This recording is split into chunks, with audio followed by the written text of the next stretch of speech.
Alex Letos Inaka, PC mo gawa mo. Don't forget to subscribe agad. So 29th day ng ating Letos. Tignan nyo no, kung gaano sila kalungkot. Parang mga nasabugan ng nuclear. Naglalalanta. Ayan pa, istorya natin sila. So talagang nagdapaan sila. So durog-durog. So yung tindi ng init. Actually yung hindi niya kinakaya yung lintik na init.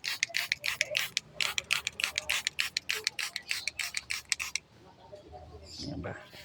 So wala naman tayong magagawa. Kaya guys, hindi ko pinapakita na na sabihin laging maganda yung lettuce, laging perfect yung lettuce ko.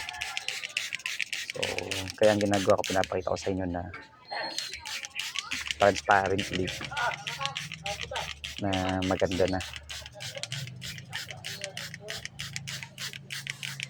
Kaya pinapakita ko sa inyo na from lantang-lanta into a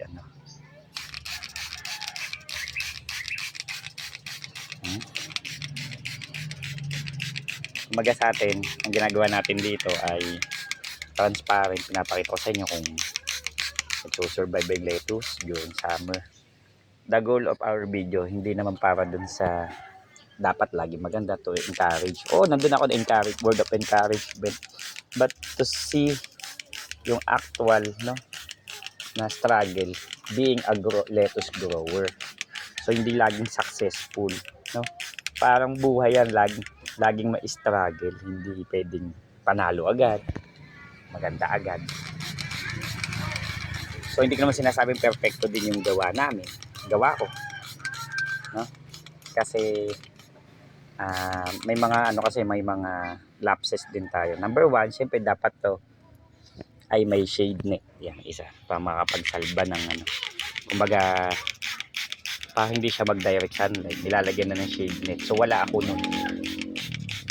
So kaya yung lettuce natin hindi nagsusurvive. Okay? So yun yung nagiging kaso. So gagawin natin dito ngayon ay tatanggalin natin yan, yung mga lettuce na hindi nagsusurvive, at ilalagay natin to sa shaded area. So wala naman tayong magagawa na lanta na talaga, kagaya nito, lanta. So ang mga matitibay ngayon itong Olmete.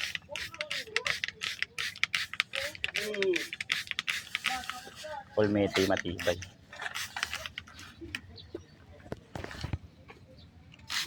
So kaya pinapakita ko sa inyo na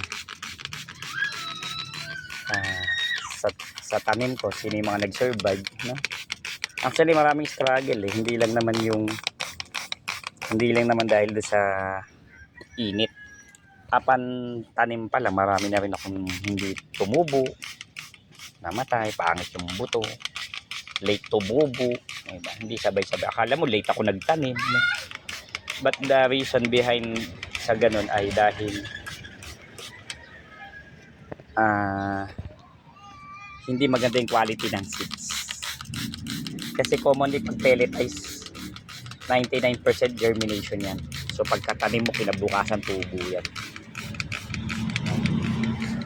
But in my case, out of 200 seeds na binili ko, halos ang tumubo lang 100 plus lang. Mga nasa 55%. 55% lang. The rest ay kung tumubo man, hindi rin siya magandang quality.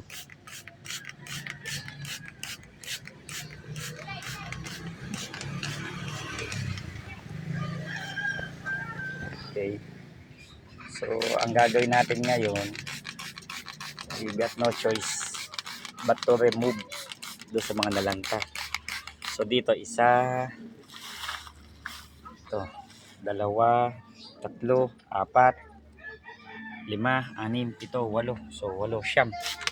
So, siyam lahat ng mga halos mamamatay na. Mamamatay na talaga. So, we will remove. Ilalagay natin sila sa kanilang quarantine section. And we will replace different plant.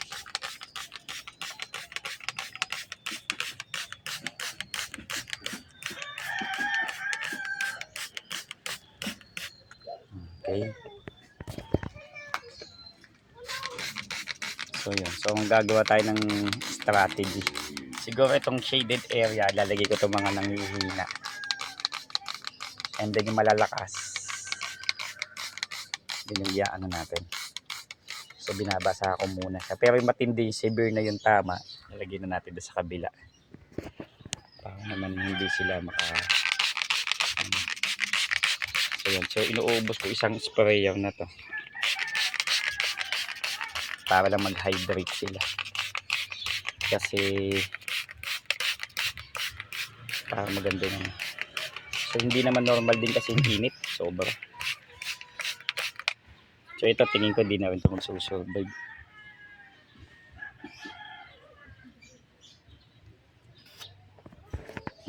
Iba na rin yung ano nitong texture.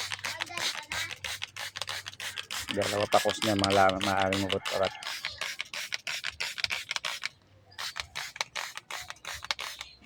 Anyway, ano tayo magagawa. So we will improve. So actually sa totoo naman, bihira nagtatanim ng ganitong panahon. Kahit sa mga bukid o yung mga land-based na lettuce ay hindi ko sila nagtatanim ngayon. Maliban kung nasa Baguio o malalamig na lugar. Kasi hindi talaga magsusurvive dahil sa matinding ano ng panahon.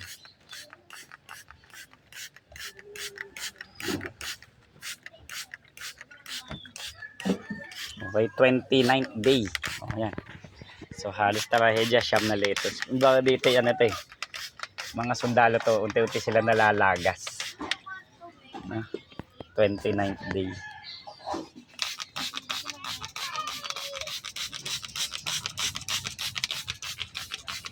Umaga sa akin, inaano ko muna sila.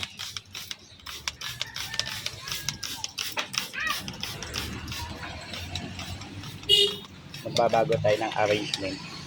So yung mga junction, dito natin siya ilalagay. And then yung mga almeti kasi matibay, dito natin siya ilalagay. Ito kasi maaga pa lang eh, may sunlight na.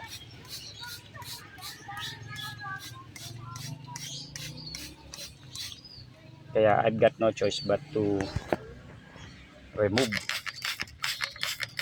No?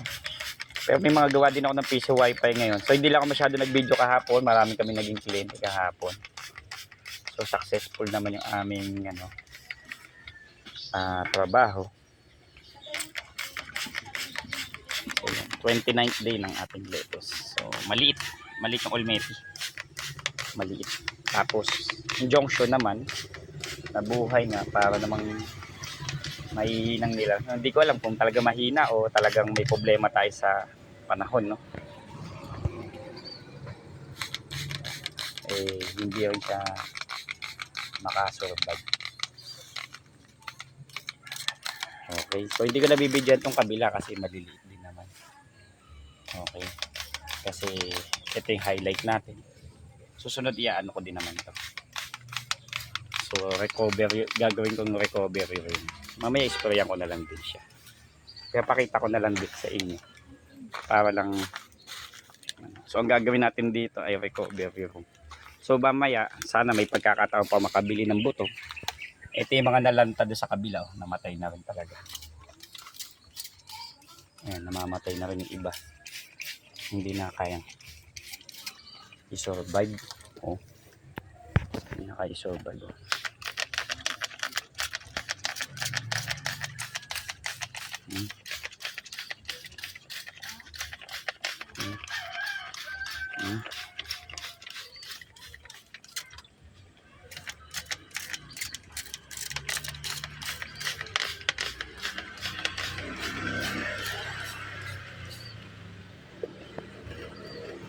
So yan.